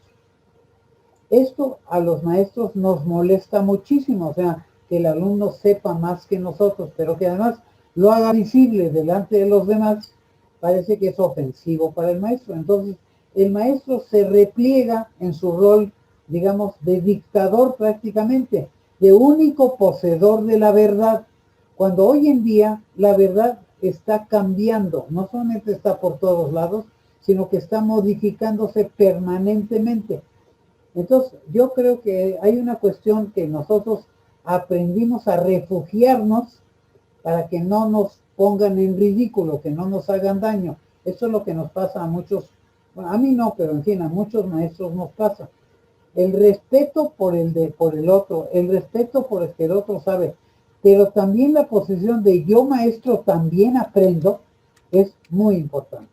Es decir, por eso es que hemos horizontalizado, digamos, el sistema pedagógico de alguna manera. Hoy en día el maestro es un compañero, pero tiene miedo de serlo, tiene miedo de confrontar algo. Es decir, si yo fuera maestro de básquetbol, yo tendría un temor de la ridiculización porque no tengo la estatura de los otros basquetbolistas. Además no puedo hacer gran cosa para tener la estatura. Lo único que puedo hacer es dedicarme al waterpolo en lugar de al básquetbol. Eso es lo que yo hice, por lo menos. Pero bueno, esos son los temores normales. A menos que hagamos reconocer a los alumnos que entre todos sabemos más que cada uno de nosotros. Y eso es parte del proceso, digamos, educativo. Es decir, la inteligencia colectiva, por llamarla inteligencia que va más allá, es superior a la inteligencia de todos y cada uno de nosotros. siempre y cuando lo respetemos. O sea, si yo acepto que puedo convencer en lugar de vencer, que es lo que le pasa al maestro, ya con esto ya la hice. Pero tengo que declararme prácticamente ignorante. Voy a suponer que tengo que hacer esta presentación en Zoom. ¿Sí? Bueno, y yo no sabía cómo hacerlo. Tengo que aceptar que hay alguien que puede decirme cómo. Y a veces ese alguien es mi alumno. Y además sabe cómo manejarlo en el celular en lugar de en la computadora. Cosas por el estilo. Claro, yo ya aprendí. Digo, si no, no estaría con ustedes. Pero en algún momento tuve que aprender. Eso no estaba en mi infancia. Eso yo no lo sabía. Y podía haberme refugiado. Yo prefiero las clases presenciales, sí, claro que las prefiero, porque me da contacto físico, me permite, digamos, establecer una relación mucho más afectiva incluso con los alumnos. Pero eso no quita que no pueda yo buscar la manera de tenerlo dentro de las restricciones que tengo. En materia de perspectiva, yo acostumbro a decir una frase de, se hace lo que se puede con lo que se tiene. Si hoy tenemos pandemia, si hoy tenemos que utilizar instrumentos electrónicos, todo eso. Pero yo sé que esto no es lo ideal.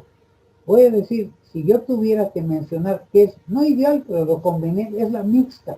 O sea, hay elementos en la tecnología que me permiten efectivamente enriquecer el sistema de aprendizaje. Por ejemplo, la consulta a bibliotecas.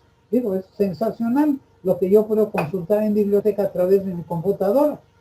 Ok, antes yo tenía que ir a la biblioteca, tenía yo que sacar una credencial de derecho de consulta de la biblioteca y otra más, además dar una comisión ahí para que me dejaran sacar el libro de la biblioteca. Y luego además no había suficientes libros para lo que yo quería. Hoy todo eso ha desaparecido. Ahora, el maestro tradicional está acostumbrado a eso. O sea, el maestro tradicional dice, ve a la biblioteca o lee el libro fulano que yo conozco, que yo lo conocí en mi infancia o en mi edad de educación, de aprendizaje, pero hoy en día ha sido superado. Hoy en día ya no hablamos, digamos, de computadoras, bueno, seguimos hablando de computadoras digitales, ya debiéramos hablar de computadoras, digamos, cuánticas. Esto es lo que está, es decir, en un momentito todo eso va a cambiar. Yo tengo que estar dispuesto no solamente a aprender eso, sino a saber que quizá mis alumnos lo están aprendiendo más rápido que yo. ¿Por qué? Porque tienen tiempo.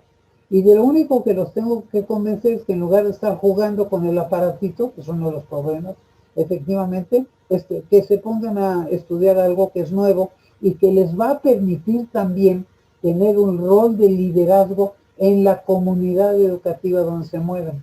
Y eso es fantástico. ¿Sí? Cuando yo como alumno digo, bueno, me sucedió incluso en mi infancia profesional, es decir, yo dije, yo tengo otro camino, ese otro camino podía ser efectivamente superior, pero ofendía al maestro. Era un maestro a quien yo quería, respetaba, adoraba incluso. Y tuve que ir después a pedirle perdón. Mi intención no era esa, era buscar algo diferente. Pero usted no lo supo comprender. Bien, muchas gracias. Retomo parte de lo que dices acerca de que hay que acompañar a nuestro estudiante, a nuestro capacitando, con el comentario que hace Daniel Calixto. Dice, muchas gracias por la presentación, doctor. ¿Qué opina del modelo educativo constructivista? ¿Considera apropiado y que se logre aplicar en México, considerando como reto la pandemia y otros factores? A reserva de tu valiosa opinión, pues creo que es lo que ya dijiste, no es dar clases, es acompañar a quienes tenemos bajo responsabilidad y justo, diría yo, de que sean nuestros alumnos, nuestros capacitandos. Pero si quieres abundar sobre esta pregunta. Sí, bueno, yo siempre he sido favorecedor del modelo constructivista, pero lo que he aprendido es que parte del modelo constructivista es rígido. Entonces, lo que yo incitaría como respuesta a este señor Castillo, doctor Castillo, y aquí, sería en un momento dado decir, ¿por qué no nos flexibilizamos? Entonces, voy a incitar, digamos, a la lectura de un autor que se apellida Bauman, que habla del mundo de la vida líquida, Es decir, y que lo que dice es el mundo, bueno, es un filósofo y tiene muchos libros, ya lo voy a sintetizar muy brevemente, pero uno de sus libros se llama El amor líquido, y es bonito, es hermoso el librito. Wilhelm Bauman, creo que era checo, no sé si era checo o checoslovaca, porque no sé de qué época era en su país, pero ya murió. Bauman lo que dice es que, por ejemplo, en el caso del amor, es como el río. Es decir, si fuera una piedra, sería inamovible, no lo puedo transformar. Si fuera el aire, sería tan difuso que no lo puedo tomar. Tiene que ser como un río, que va fluyendo a lo largo de cómo se acomodan las cosas. Y él lo maneja en términos del amor líquido en la relación de pareja, por ejemplo, ¿no? Es decir, uno tiene una pareja cuando se enamora de una manera y puede ser que después esa relación tenga que romperse o fracturarse por lo menos, a menos que yo sepa acomodarme. ¿Está claro? Mi pareja no roncaba y ahora ella ronca. Me acomodo o hago que deje de roncar o cambio de pareja. Estoy exagerando, ese es ejemplo mío, no de él. Pero de cualquier manera, ese constructivismo flexible o líquido, como yo le llamaría, es lo que yo creo. ¿Por qué? Porque el flexible se va acomodando a las circunstancias. Algunas de las circunstancias las pongo yo y otras me las pone la vida. O sea, yo tengo que trabajar en algo que rinda.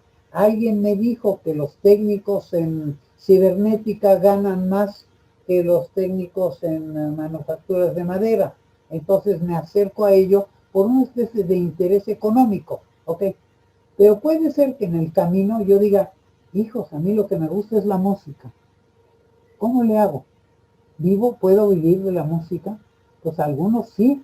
Entonces puede ser que yo cambie en función de motivación personal. No es que el mundo haya cambiado, es que mi motivación ha cambiado. Pero si en el mundo está cambiando la cosa, fíjate que ya no hay computadoras 4, sino computadoras 5, computadoras 6 o computadoras de tal marca, tengo que acomodarme a eso. A mí me pasa, yo tengo 3 computadoras, 2 de esas ya no me sirven. Bueno, no me sirven para todo. ¿Por qué? Porque me cambiaron los programas, porque a alguien le interesaba comercialmente, ¿sí?, venderme su computadora y su sistema. Entonces, yo me tengo que acomodar a ello, porque si no, no me puedo conectar con ustedes, ¿sí? Ha sido mi caso, clarísimo. O sea, en este caso yo tuve que reacondicionar mi computadora para poder estar en esta sesión de trabajo con ustedes. El mundo ha cambiado. Antes no era necesario, además podía yo hacerlo hasta por teléfono, pero ya no. Ahora tengo que hacerlo así y es semipresencial casi, porque nos medio vemos. Pero voy a citar una cosa más como un complemento. Cuando yo hablo de estas cuestiones en materia psicológica, es como si alguien me muestra la fotografía de alguien y me dice, ya con esto ya lo conozco. Pues no. De Pervis tiene 3 cuerpos. De Pervis es corporal, ¿sí? O sea, hay manera de verlo diferente si lo veo de espaldas o si lo veo de frente o de lado. Pero es más, ni siquiera es solo corporal, tiene emociones, tiene maneras de pensar, tiene creencias, tiene actitudes, una gran cantidad de cosas que me permiten visualizar la totalidad de ese individuo. Pues lo mismo me pasa con una materia que estoy estudiando o me pasa con la vida real. Hay que visualizar. En materia de perspectiva, a esto le llamamos la holística. Es para que todos la conozcan. Es un término que viene de la iglesia, por cierto. Es un término eclesiástico. Representa a Dios. Dios como representante de la totalidad. Y aquí otra vez estamos, no de manera religiosa, estamos visualizando. El todo determina las partes. No es que el todo sea la suma de las partes. Y esto en materia, digamos, de relación con el otro es muy importante. O sea, yo solo veo en el otro al enemigo. Bueno, a lo mejor puedo ver al amigo o al compañero o el contrincante, pero no enemigo, cosas por el estilo. Y esto es un requerimiento de la profesión de ustedes precisamente, que es muy importante. Tengo que considerar, en materia de estudios también, alguien estudia de una manera o de otra. Voy a poner un ejemplo. yo dediqué una parte de mi vida a la educación de adultos, a alfabetización, y trabajé con comunidades indígenas y tenía yo que dialogar en lenguas que yo no conocía para nada y a veces me hacían trampa, o sea, me traducían haciendo trampa porque había otros intereses detrás. Había que dialogar de esa manera y descubrir cuál es el mejor camino. Lo fui descubriendo, pero porque viví en la permanente búsqueda de otra manera de hacerla y búsqueda de ver, oye, me estás engañando. Esta persona no me dijo eso. Bueno, tengo historias maravillosas, pero lo más importante que yo rescato de ello es que cada persona que yo tenía, que fuera indígena o no indígena, lo que fuera, en cualquier urbano, rural, lo que fuera, tenía ya su caminito para poder aprender. Y si yo lo obligaba a mi caminito, estaba frustrando o perdiendo la oportunidad de explotar su caminito de aprendizaje. Se llama estrategia de aprendizaje. Bueno, eso en el caso de los adultos es muy importante. Es como si yo fuera al mercado, perdón, voy a tomar un segundo. Si yo fuera al mercado y compro unas verduras y el vendedor me dice cuánto es. Ya hizo su cálculo, multiplicó el número de cosas que estoy comprando por el precio de cada uno de ellos y me está diciendo cuánto es. Fíjense bien, esto quiere decir que ese señor sabe multiplicar. ¿Está claro? Sin embargo, yo llego escolásticamente y le digo, te voy a enseñar a sumar, restar, multiplicar y dividir a mi manera. Pues, estoy rompiendo con su aprovechamiento de la vida original, digamos, de verdad. Claro, esto está más marcado en mayores de 15 años que un niño de 6 años, pero también el niño de 6 años o de 8, de 10 o hasta de 2. ¿Sí? Hay que, digamos, respetar. Y ese respeto quiere decir, hay que acompañar. Eso yo le llamo acompañar. Ser un líder, pero acompañante. Comprensivo. Y comprensivo quiere decir con H y sin H. Comprender y comprender. Digamos, ¿no? O sea, comprensivo. Que toma al otro. Eso es lo que yo manejo. Muy bien, muchas gracias. Ricardo, tienes la palabra. Ricardo Corona. Hola, muy buenos días, doctor Tomás. Hola, buenas. Estoy un poco nervioso. Yo también, no te preocupes. Nervioso. Libérate, levanta las manos, libérate. Estoy en confianza. Eso. Con hablar con académicos tan estudiados, ¿no? Soy estudiante de quinto semestre de la Universidad Pedagógica Nacional. Hablando de todo este tema sobre la educación para liberar, también como lo que menciona Paulo Freire, y lo que usted menciona también de la educación, lo que debería ser la educación actualmente. Nos enfrentamos contra toda esta maquinaria de la escuela como empresa, la escuela como un sistema, con el diálogo o el lenguaje que tiene, por ejemplo, actualmente la SEP respecto a que la escuela se ha convertido en el hogar.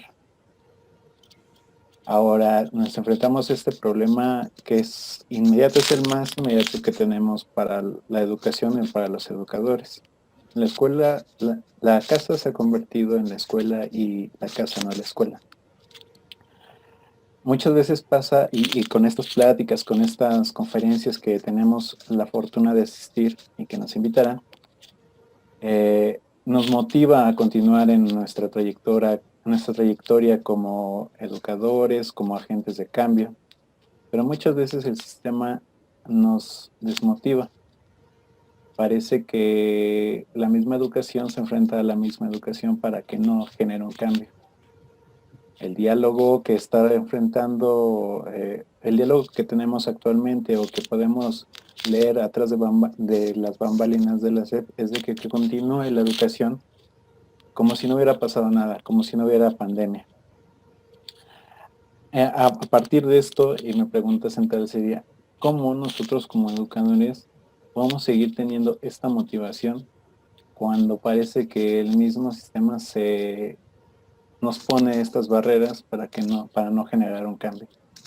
¿Cómo continuar con la motivación y cómo continuar con nuestra tarea para liberar al otro.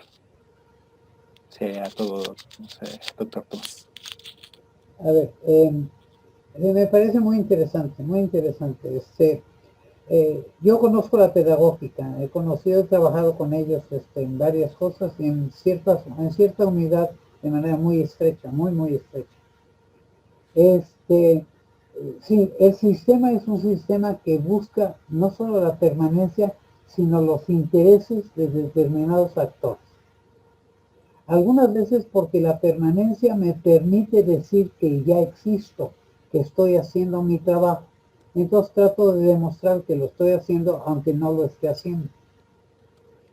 La facilidad de poder modificar las cosas requiere de una cosa que yo denomino masa crítica y que tiene que ver con una actitud, digamos, existe el rebeldo sin causa, pero existe el rebeldo con causa. Entonces hay que rebelarse.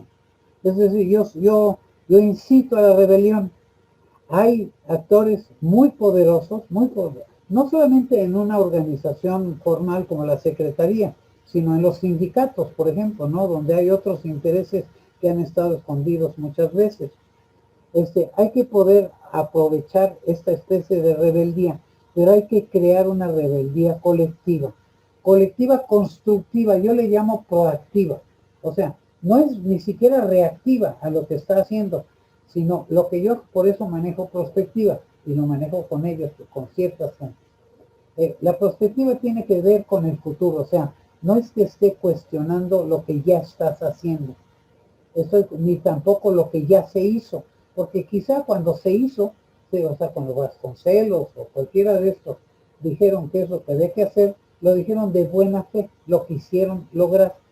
No se ha logrado y hoy en día estamos peor que antes, con toda franqueza, porque el mundo ha avanzado más velozmente que nosotros y estamos peor en muchas otras cosas. Pero hay que saber rebelarse, y saber rebelarse quiere decir poder, digamos, buscar un equipo de gente que piense como nosotros y proponer ideas.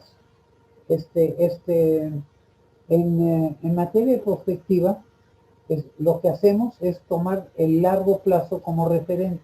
O sea, no es que esté cuestionando lo que estás haciendo, sino que para lograr ese futurible que yo mencioné al año 2030 o 2040 o 2050, hasta tengo trabajos al 2100, ¿eh? Es decir, para lograr eso, yo necesito un cambio. O sea, si tú me estás llevando por la carretera que va de la Ciudad de México a la ciudad de Veracruz, pero yo iba a Acapulco, tengo que buscar el cambio porque estoy yendo mal, ¿sí? No estoy cumpliendo mi cometido. Y tengo dos opciones. O voy hacia Veracruz o voy a Acapulco. Y para ir a Acapulco voy a tener que convencer a los que me están llevando. Ese convencer es muy importante. Y ese convencer colectivo, que es la masa crítica, por eso es que esta cuestión del telar pretende ser un aglutinador, digamos, ¿no? En varios niveles. Pero no es más que uno de los modelos. Se trata de que tú con tus ideas busques las gentes que piensan como tú y que razonen, o sea, que puedan ser razonadores. Y una manera de razonar es tomar el futuro como referente. O sea, no es que estoy protestando contra lo que se está haciendo, ni tampoco contra lo que ya se hizo y que nos dio. Puedo citarlo como análisis, o sea, son mis antecedentes. Y hay una coyuntura que me está obligando a una cierta actitud, como es el caso de la pandemia y todo ese sistema de educación. Pero yo cité muy claramente, en una de las láminas dije, los maestros son los maestros. Los padres no están formados para maestros. Esto no quiere decir que yo no pueda, desde la escuela, formar a los padres. Por eso incorporo, la gente decía que incorporábamos a los padres en un diálogo con los maestros. Eso es, está bien, pero tiene que ser un diálogo, ¿sí? No una reunión de reproches, sino un diálogo realmente de tenemos este progreso. Lo mismo es lo que yo estaría pidiendo en general, estos diálogos. El diálogo permite argumentar. Argumentar quiere decir no obedecer, no someterse, sino poder defender mi punto de vista y en caso de que yo esté equivocado, aceptar el punto de vista del otro. O en caso de que, fíjense bien, pero te voy a contar, la perspectiva nació durante la Segunda Guerra Mundial por un elemento muy curioso. La perspectiva dice algo así como, bueno, en la Segunda Guerra Mundial alguien dijo que si hay que hacer la guerra, se trata de ganar la guerra, no de hacer la guerra. Esto es un cambio de paradigma muy importante. Luego se metió toda la cuestión de las armadas y cosas por el estilo. De ese concepto, y luego vino alguien que dijo, para ganar la guerra hay batallas que conviene perder para ganar la guerra. Y eso es estrategia. O sea, y eso, si lees la Segunda Guerra Mundial, vas a ver que está lleno de estas historias, cosas que habíamos que perder para poder ganarle al enemigo. Bueno, finalmente, hasta estábamos asociados a ganar la guerra, les mandamos un batallón por ahí. Me parece muy importante esta especie de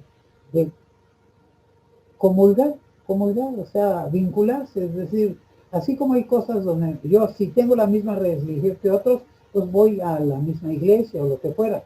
Si yo tengo la misma manera de pensar o tengo la misma sed que otros, voy a calmar mi sed de otra manera. Si tengo los mismos vicios que otros, voy a juntarme con la gente que tiene esos vicios, ¿sí? Si me gusta bailar el tango y solamente hay quien está bailando el danzón o algo más moderno, pues entonces dejo de bailar el tango y voy al danzón. Se trata de bailar, le pongo una sobreetiqueta y ya después primero bailo el danzón y luego bailo el tango, que es más difícil con toda franqueza.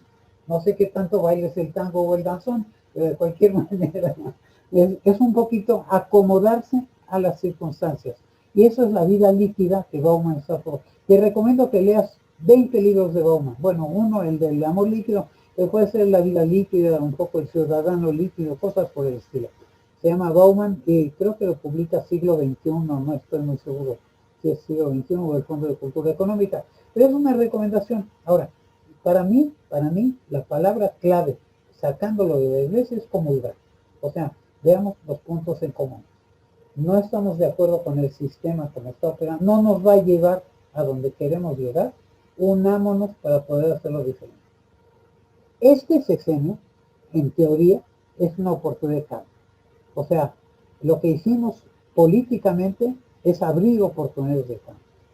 No las estamos aprovechando debidamente porque hay fuerzas, le llaman fuerzas vivas de la nación, que están contrapuestas en un momento dado a intereses de otra naturaleza y lo estamos viendo todos los días en los periódicos, en las noticias. Esto puede cambiar, está en nuestras manos. De veras, la etiqueta se llama antropogénesis. Antropogénesis, bueno, viene de cambio climático, pero viene de nosotros lo hicimos, nosotros podemos hacerlo diferente. Gracias, doctor.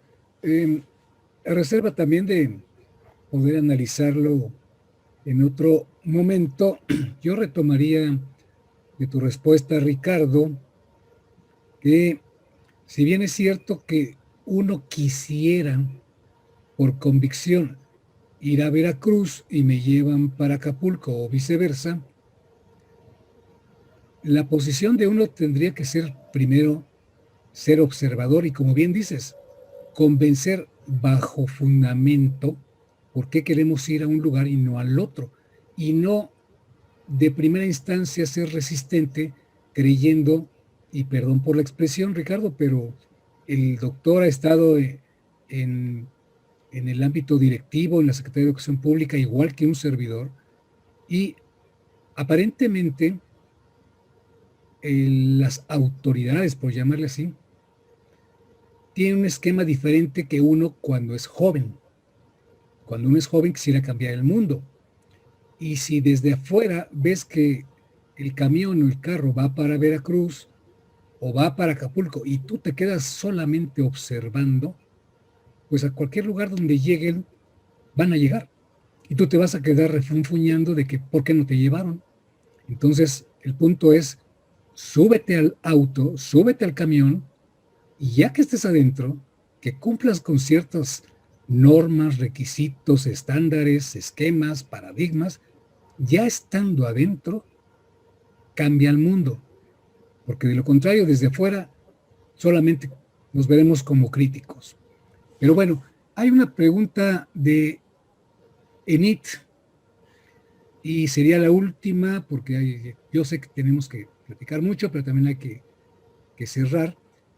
Enid nos pregunta ahora, doctor, ¿cómo diseccionarías el futuro deseable en la educación en medio de esta pandemia, cuando la educación prácticamente está siendo desarrollada en casa?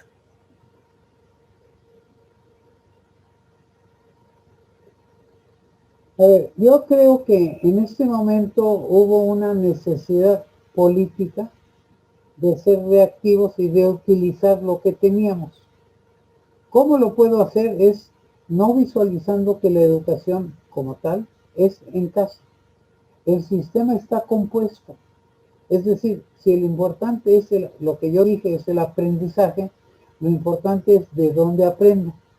Una parte me la van a aportar por medios electrónicos porque es, digamos, la solución política que en un momento dado se le dio, y tenemos algo de la tecnología.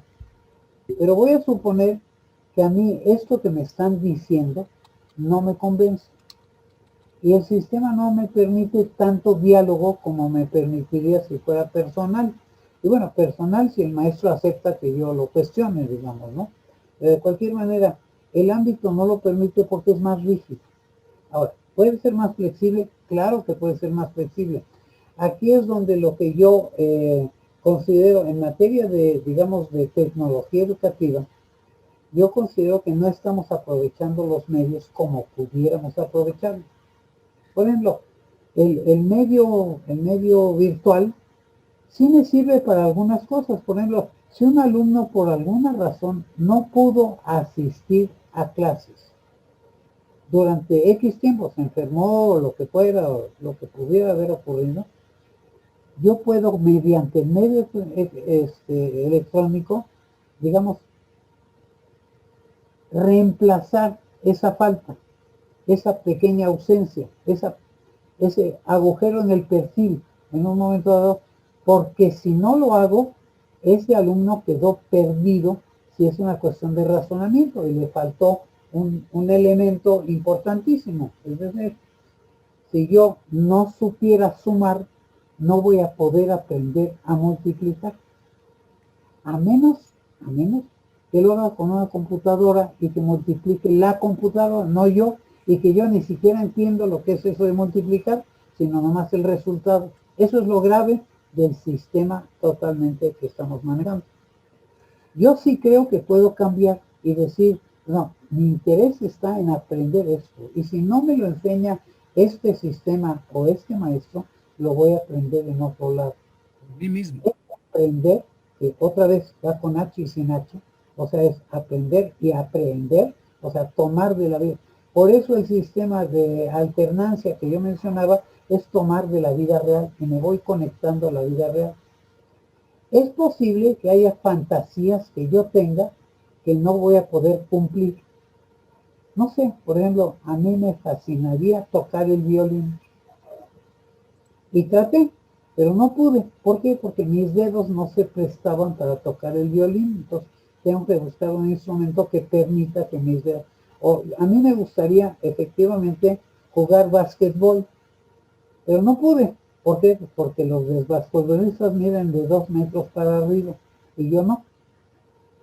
En cambio, por poner un ejemplo, yo quería hacer un deporte importante y me dediqué a nadar y fui competidor y hasta gané algunos concursos, competencias de natación.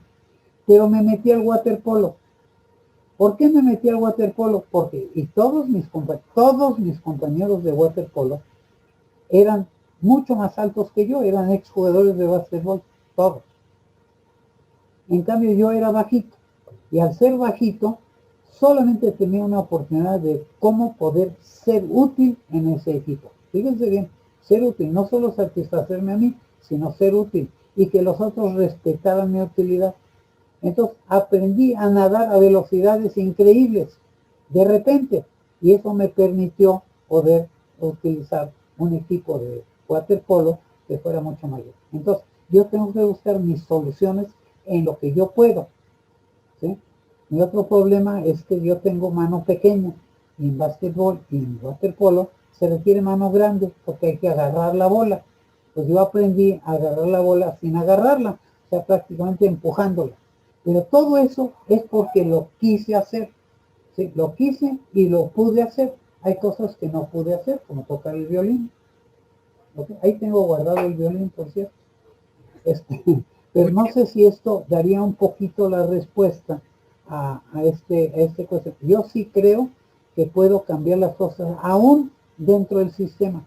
Yo estoy de alguna manera vinculado con el sistema, pero soy reconocidísimo con una gente que trae ideas diferentes. Muy Y bien. que de vez en cuando, no solo me respetan, sino hasta me hacen caso. No sé, es muy importante. Eso para mí es un éxito. Ya sé que no voy a poder cambiar de volada todo el sistema y que necesito adeptos. Entonces me vinculo con estos que son mis adeptos y que piensan por lo menos en buena parte más o menos como yo. Y lo he logrado. Estamos tratando. Ahora, tratar, sí, hay un dicho en inglés que dice, don't try it, do it. No trates, hazlo. Bueno, estoy buscando hacerlo efectivamente. Ya aparecieron aquí otras etiquetas en la pantalla.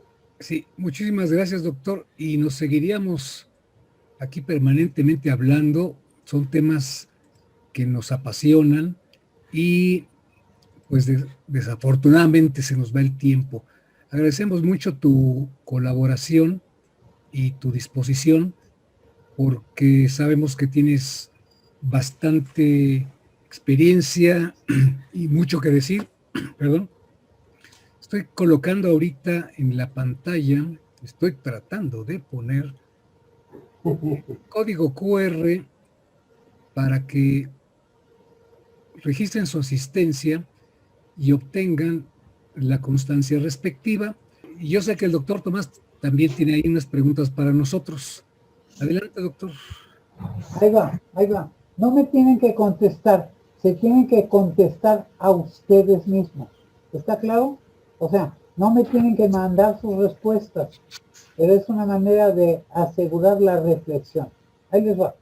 Primera pregunta, ¿qué aprendí? Segunda pregunta, ¿qué voy a hacer con lo que aprendí? Tercera pregunta, ¿qué más quiero aprender? Y cuarta pregunta, ¿qué voy a hacer para que aquello que aprendí sea útil en el medio que me interesa? Son 4 preguntas. No me tienen que contestar ni a mí ni a ustedes sí. Ahora, si las quieren comulgar, sería enriquecedor. Y si me las mandan, sería muy rico. Pero si se las mandan los unos a los otros, sería muy importante. Y formar grupos de trabajo sería muy interesante para comulgar precisamente.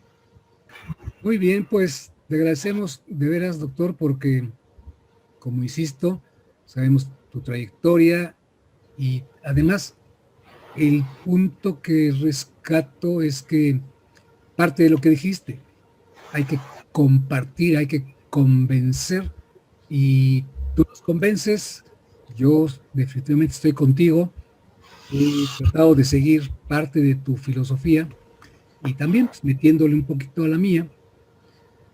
Por eso, además de que la audiencia original de esta sesión es para mis alumnos de capacitación, invité a educadores porque espero, como ya lo habíamos comentado antes, conciliemos ideas. El compromiso está, el gusto está, la necesidad para atender y responder a un cambio necesario está presente. Todo es cosa de que realmente nos preparemos y seamos honestos, humildes, comprometidos.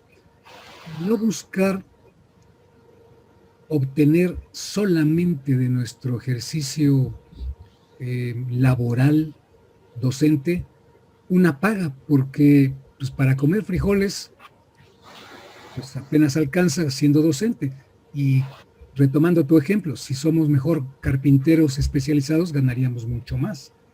Pero si aquí estamos para atender el tema de la educación, creo que aportaríamos para las generaciones que vienen. Y ya no lo vamos a ver tú y yo, pero los demás sí. Yo espero que la audiencia, la gran mayoría de la audiencia, dentro de unos 10 años, puedan estar rescatando este tipo de pláticas y aportar lo que aprendieron, como tú también dijiste, y tratar de convencer para que este cambio suceda y no responder de manera reactiva, porque ahorita es lo que está haciendo la educación, o sea, el sistema educativo, nosotros mismos. Bueno, yo honestamente no, porque yo no aprendí de la noche a la mañana el uso de la computadora. Yo vengo desde hace años diciendo, sí se puede la educación a distancia, sí se puede usar la tecnología, como bien dijiste también, aprovechando lo que sí se puede, no imponiendo. Y ahora que ya se presentó la ocasión, pues lo aprovechamos. Pero si no, estaríamos totalmente atados de la mano, como hemos visto varios ejemplos de profesores que les cayó, como decimos, les cayó el chahuistle y están dando sus clases de manera precipitada, accidentada, con malos logros, con reclamos por parte tanto de los padres, de los alumnos, y es un caos. Y si bien es cierto que el caos propicia nuevas ideas y un cambio, este cambio no llegará si no nos comprometemos y si no atendemos ese compromiso y ese gusto. Pero en fin, podríamos seguir hablando. Mi estimado doctor Tomás Miklos, muchas gracias, muy buena tarde, y a los demás, la audiencia también. Ok, muchas gracias. Mi única frase final es, hagámoslo juntos.